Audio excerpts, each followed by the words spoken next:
Jemaat Tuhan, selamat pagi. Tuhan memberkati kita, ada sukacita, ada kemurahan, ada kasih karunia yang selalu baru untuk kita. Karena itu mari kita tetap berjalan di dalam kasih-Nya. Jangan pernah ada satu orang pun menjauhkan diri dari kasih karunia Allah agar jangan tumbuh akar yang pahit yang menimbulkan kecemaran, kerusuhan, dan menajiskan banyak orang. Dalam perjalanan hidup kita sebagai orang percaya, kita perlu selalu berada dalam kasih karunia Tuhan. Kasih karunia adalah di mana kita berjalan tidak dengan kekuatan kita, tetapi berjalan dengan mengandalkan Tuhan. Dan itulah yang Yesus lakukan. Selama dia ada di dunia, melakukan pekerjaan Bapanya, dia tidak pernah melakukan sesuatu tanpa mendengar, melihat. Artinya, dia selalu dituntun oleh Bapanya. Karena itu, hidup yang memuliakan Bapa di surga adalah mengerjakan pekerjaan Bapa. Dalam Yohanes pasal 17 yang sudah kita pelajari, ayat 1 sampai ayat yang ke-6, bahwa Yesus meminta agar Bapa mempermuliakan dia. Bapa, permuliakanlah aku, karena aku telah mempermuliakan engkau dengan jalan mengerjakan pekerjaan yang telah engkau berikan kepadaku. Bukan hanya mengerjakan, tapi dia menyelesaikan sampai akhir, sampai finish. Dia tahu bahwa dia datang untuk melaksanakan amanat dari Bapaknya, yaitu mati di atas kayu salib untuk menyelamatkan seisi dunia. Karena itu di dalam pasal 17 dia berdoa, minta supaya Bapa mempermuliakan dia, sama seperti dia mempermuliakan Bapa yang telah memberikan kuasa kepadanya. Memuliakan Bapa karena dia sudah menyelesaikan pekerjaan yang diberikan, yang telah ditetapkan. Memuliakan dia dengan kemuliaan yang Bapa sudah berikan, yang dia miliki. Jadi kalau saudara perhatikan, 3 kali dia berseru, permuliakanlah anakmu. Ini mengandung penekanan bahwa tugasnya mempermuliakan Bapa telah selesai. Dalam Yohanes 5:36, tetapi aku mempunyai suatu kesaksian yang lebih penting daripada kesaksian Yohanes, yaitu segala pekerjaan yang diserahkan Bapa kepadaku supaya aku melaksanakannya. Pekerjaan itu juga yang kukerjakan sekarang, dan itulah yang memberi kesaksian tentang aku bahwa Bapa yang mengutus aku. Saudara, dalam kebanyakan orang atau dewasanya sebagian besar, banyak orang punya motivasi melakukan sesuatu adalah untuk mendapat pengakuan dari orang lain.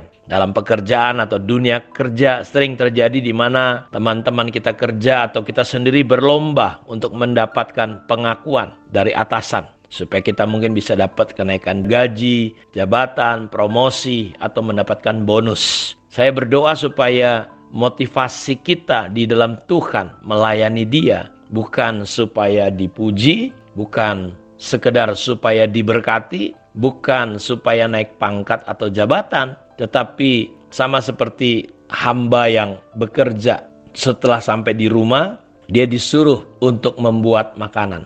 Tuannya nggak perlu berkata terima kasih hambaku, enggak. Justru hambanya itu ketika dia bisa melayani walaupun sudah capek dengan melayani makan tuannya itu, dia yang harus berkata, terima kasih Tuhan karena engkau sudah mempercayakan aku. Jadi beda sekali saudaraku pandangan-pandangan tentang pelayanan. Seandainya kita bisa memiliki motivasi yang benar sehingga kita melihat pelayanan adalah sebuah kehormatan, bukan pencapaian atau supaya dibilang orang apa kita ini. Jadi sama dalam dunia kerja, banyak orang punya motivasi dan sebagian besar supaya dapat pengakuan dari atasan, supaya dapat bonus, supaya dapat gaji, supaya dapat jabatan.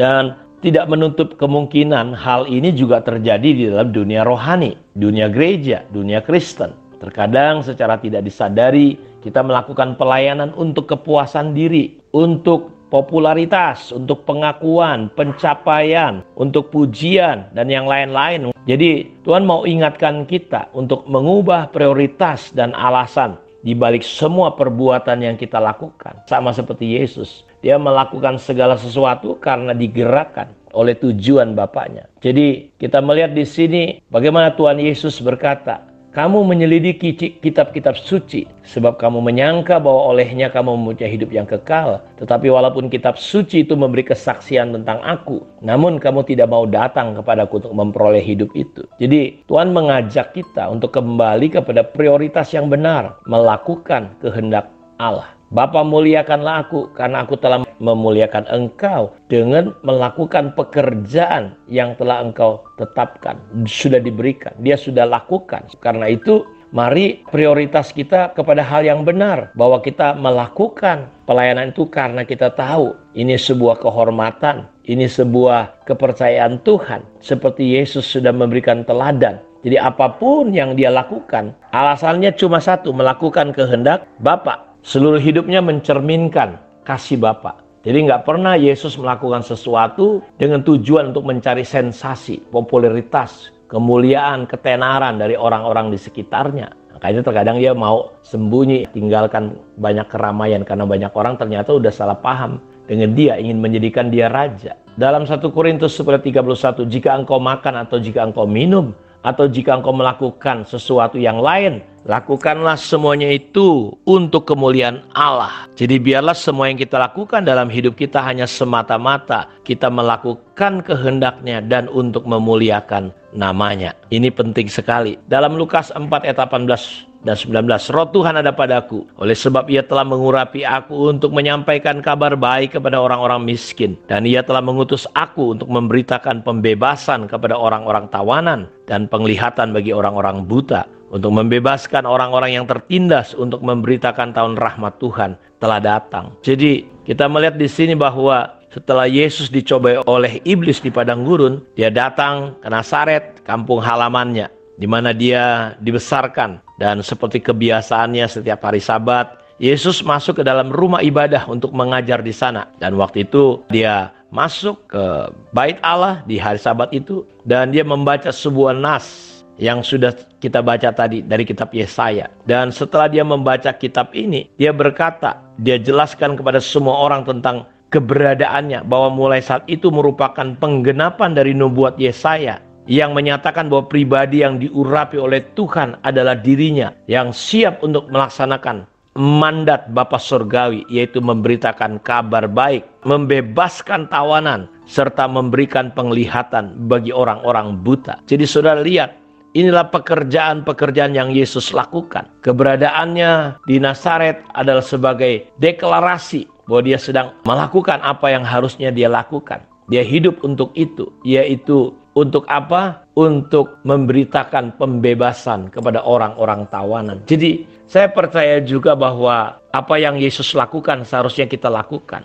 Tanggung jawab kita untuk memberitakan kepada orang-orang, untuk membebaskan orang-orang tawanan, memberi penglihatan bagi orang-orang buta, membebaskan orang-orang tertindas, untuk memberitakan tahun rahmat Tuhan telah datang. Bahwa hanya di dalam Yesus ada keselamatan, ada kelepasan, ada kebebasan. Karena itu saya berdoa, seperti doa Yesus, lihatlah ladang sudah menguning, tapi tuaiannya tidak ada. Gereja sibuk dengan masalah, konflik, sakit hati, lemah. Mari saudaraku, ingat kita diutus oleh Tuhan untuk memberitakan pembebasan kepada orang-orang terikat. Saya kemarin bilang di persekutuan usia emas, orang-orang tua, janda-janda, kita pernah belajar bahwa ada 25.000 janda-janda di kota Siantar ini. Hanya di kota Siantar. Jadi daripada kita melo, baper, nggak jelas, arahkan, saya bilang kepada ibu-ibu janda itu untuk menolong ibu-ibu janda yang lain. Bayangkan orang-orang yang terikat dengan narkoba, prostitusi, orang-orang yang